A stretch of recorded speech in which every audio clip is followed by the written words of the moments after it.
রোগীর কোমর ব্যথা রোগ সারাতে ৯টি ওষুধ দেয়া হলো ফার্মেসি থেকে। তবে সুস্থতার বদলে আরও বেশি অসুস্থ হয়ে পড়েন রোগী সুকণ্ঠ মণ্ডল।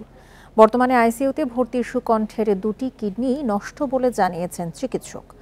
স্বজনদের দাবি, ওষুধের পার্শ্ব প্রতিক্রিয়ার কারণে মৃত্যু পথযাত্রী সুকণ্ঠ মণ্ডল।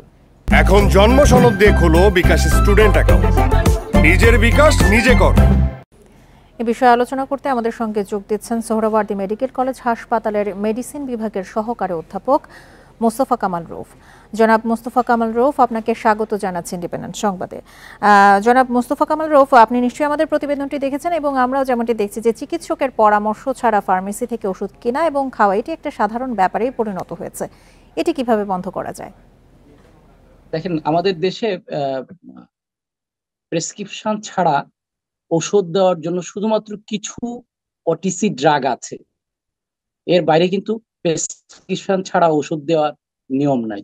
সারা পৃথিবীর কোথাও এরকম কোনো নিয়ম নাই যে প্রেসক্রিপশন ছাড়া ওষুধ দেওয়া যাবে। শুধুমাত্র বাংলাদেশেই এটা সম্ভব।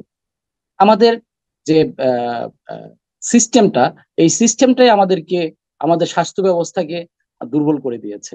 বিশেষ করে এই যে ড্রাগটা দেওয়া হয়েছে মেথোট্রেক্সাইট, এটা অত্যন্ত সফিস্টিকেটেড একটা ড্রাগ, যেটা আমরা কিছু কিছু স্পেশাল সিচুয়েশনে আমরা ব্যবহার করে থাকি। এর মধ্যে ধরেন রিউমাটয়েড আর্থ্রাইটিস একটা অসুখ আছে, এটাতে আমরা ব্যবহার করি। ক্যান্সারের ড্রাগ হিসাবে আমরা মাঝে মাঝে ব্যবহার করি। এসএলইতে আমরা ব্যবহার করি। এরকম কিছু কিছু স্পেশাল অসুখ আছে যেগুলাতে আমরা ব্যবহার করি। এই ওষুধটা অত্যন্ত টক্সিক একটা ওষুধ, এবং এই ওষুধটা যদি নিয়মের ব্যত্যয় ঘটে তাহলে কিডনি, লিভার, ইভেন নার্ভ পর্যন্ত এফেক্টেড হইতে পারে। জনাব মোস্তফা কামাল রৌফ, যারা প্রেসক্রিপশন ছাড়াই আসলে ওষুধ কিনে খাচ্ছে বিভিন্ন ফার্মেসি থেকে, তাদের বিষয়ে আপনার পরামর্শ কি? আসলে আমাদের পরামর্শ তো অনেক সবসময় বলি, কিন্তু কে শুনে কার কথা। আমাদের পরামর্শ একটাই, যে প্রেসক্রিপশন ব্যতীত, চিকিৎসকের প্রেসক্রিপশন ব্যতীত কোনো ঔষধ আপনি ফার্মেসি থেকে কিনে খাবেন না। কোনো ওষুধই খাবেন না চিকিৎসকের পরামর্শ ব্যতীত। জনাব রৌফ, চিকিৎসকের ব্যবস্থাপত্র ছাড়া ওষুধ বিক্রির কোনো সুযোগ আমাদের দেশে আছে? আর এটি যদি না থাকে তাহলে বন্ধ করা যাচ্ছে না কেন? এটা প্রপার সার্ভিলেন্সের অভাব। আমরা বন্ধ করতে পারছি না আমাদের সার্ভিলেন্সের কারণে। আমাদের দেশে আইন আছে, কিন্তু সেই আইনের কোনো প্রয়োগ নেই।